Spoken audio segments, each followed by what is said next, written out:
All right, everyone. I am still on the hot seat and I am bringing you political news. As you already know, my niche is covering stories pertaining to President E.D. Mnangagwa. That is my niche. What is a niche? A niche is an area which you focus on covering on social media for the algorithm to recognize you. Now, speaking of which, President E.D. Mnangagwa addressed a Politburo meeting and he's touched on many things. But like I said, I don't usually love to talk too much. I want people to listen from the horse's mouth so that I don't dilute their words or I don't get misquoted by those who are going to listen to me. So I am leaving you watching President E.D. Mnangagwa addressing the Politburo. Our people's vote should be a resounding rejection of the machinations of our country's detractors and their surrogates.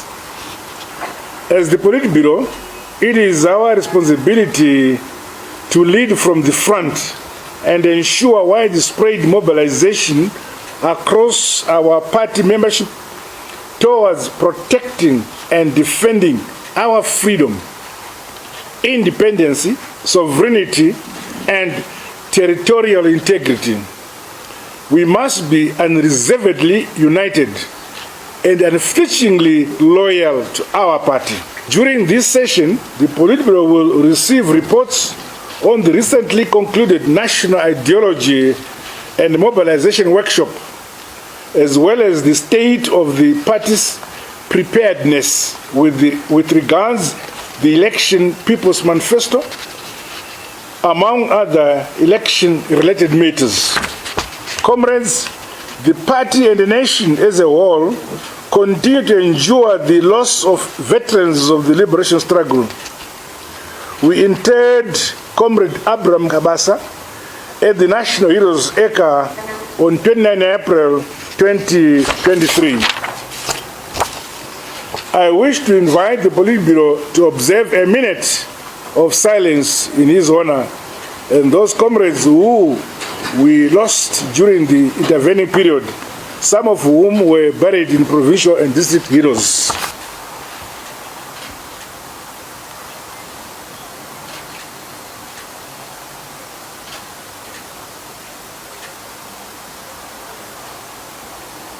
I thank you. ZANU-PF, under the Second Republic, is determined to honor all our heroes for their various contributions in the liberation of our great country, Zimbabwe.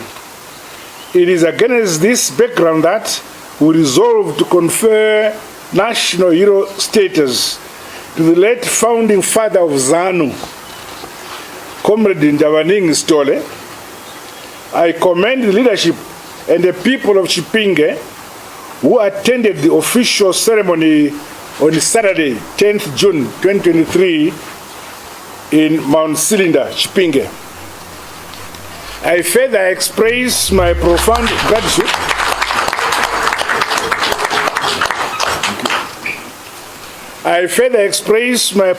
gratitude to all the stakeholders, including the Stole family and the relatives, for the success of the befitting ceremony which took place. I thank you all.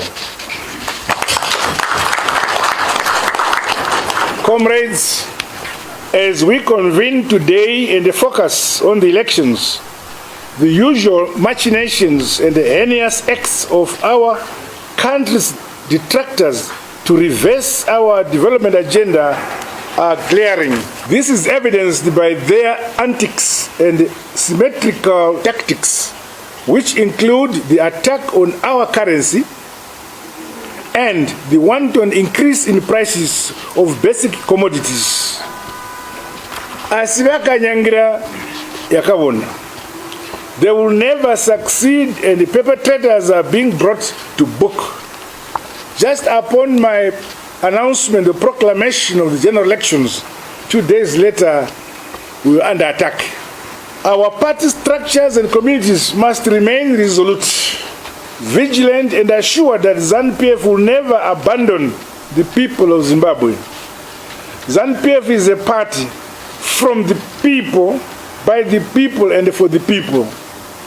We will always stand with the people to guarantee our collective aspiration to remain masters of our own destination as a people. In spite of these attacks, we will continue to advance sustainable socio-economic development and empowerment to lift many of our people out of poverty and into prosperity. I want to commend the Commissariat Department, the Herbert Chitepo School of Ideology, as well as all the party staff for organizing the National Ideology and Mobilization Workshop in Gweru. It is my expectation that the outcomes of the workshop will provide the requisite impetus for stronger, robust, and efficient grassroots mobilization for the party's resounding victory in August. Activities and programs of the party must be where the people are. I look forward to receiving detailed schedules of grassroots mobilization programs for all the leagues, that is the youth, the women, and all veterans. Meanwhile, I'm impressed by the mobilization capacity and the unity of purpose demonstrated by our party's affiliate organizations.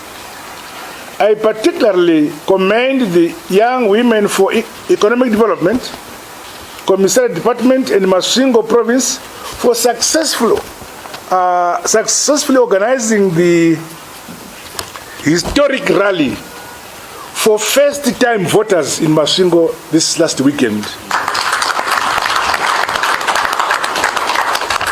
Such mobilization programs targeted at first-time voters should be cascaded down to ward level, constituency level, district or province level. No one and no place should be left behind as we welcome more voters to our revolutionary mass party, ZANU-PF.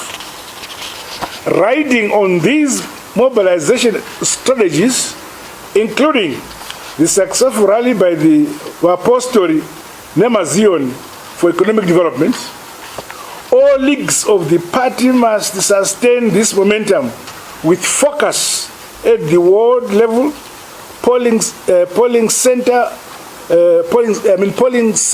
level, that is at polling centers level. Now that our candidates for councils and parliament, including youth and women's quota, have been trained and oriented, preparations for the launch of our 2023 ZANU-PF election campaign must be accelerated. The launch will be held in Chipinge, Manicaland Province. The date will be provided by the chairman and the Commissariat Department.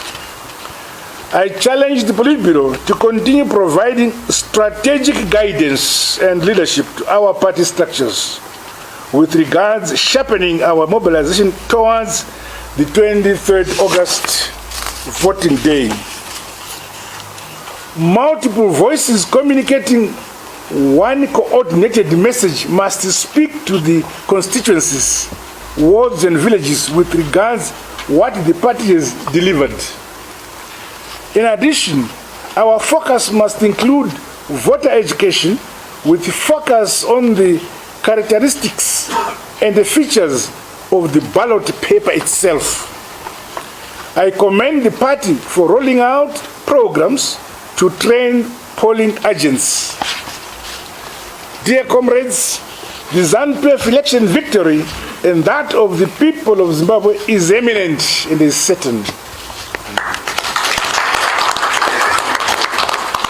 This fact has unsettled and placed our country's detractors and their surrogates into disarray. Their empty strategy has seen them resorting to peddling falsehoods, which is characteristic feature of their panic. I thus urge the party and every citizen to be alive to their mischief on the various media platforms, including social media. Let us all, from Zambezi to Limpopo, Plumtree to Mtare, guard against the falsehoods and disinformation which are being concocted to breed divisions within our communities. Lies and falsehoods have short legs. Therefore, as a party, we must always ensure that our communities have the correct information about the state of our party and our nation as a whole. Collectively, let us never allow anyone or anything to divide us.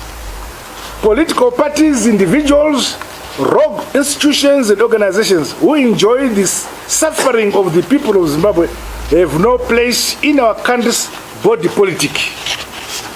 ZANU-PF is a party about results and hope.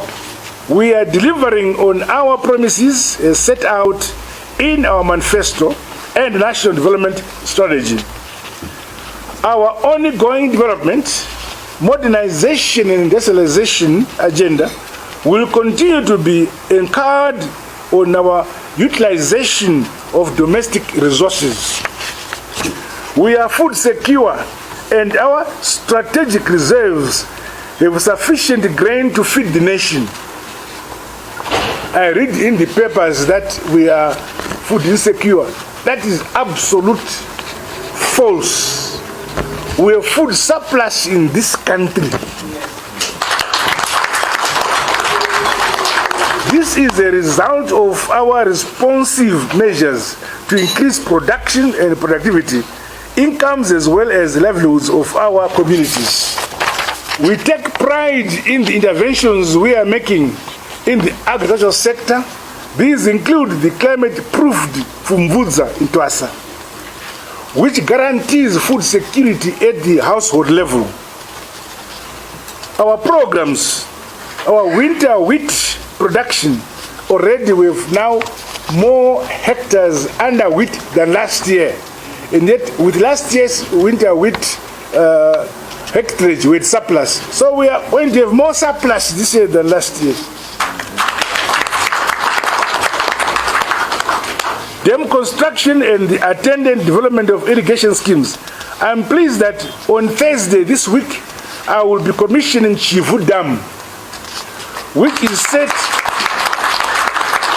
is said to see the development of 120 hectares irrigation scheme for this season. Going forward, party structures must deploy a comprehensive media and communication strategy to constantly point to our communities these tangible and visible milestones which the Second Republic and the ZANU-PF government are realizing. Fellow comrades, I once again reiterate that peace, unity, love and harmony remain critical to entrenching our country's constitutional democratic practices. Hence, as we age towards 23rd August, let us inculcate the culture of peace and non-violence. We want peace and harmony before, during and after the elections. As ZANU-PF, we say no, no, no to violence. Finally, I challenge every cadre of the party to continue working hard, remain loyal and practice servant leadership, working wholeheartedly towards building our beloved motherland, Zimbabwe. Nyika inovakwa, igotongwa, igonamatirwa, never nevayo.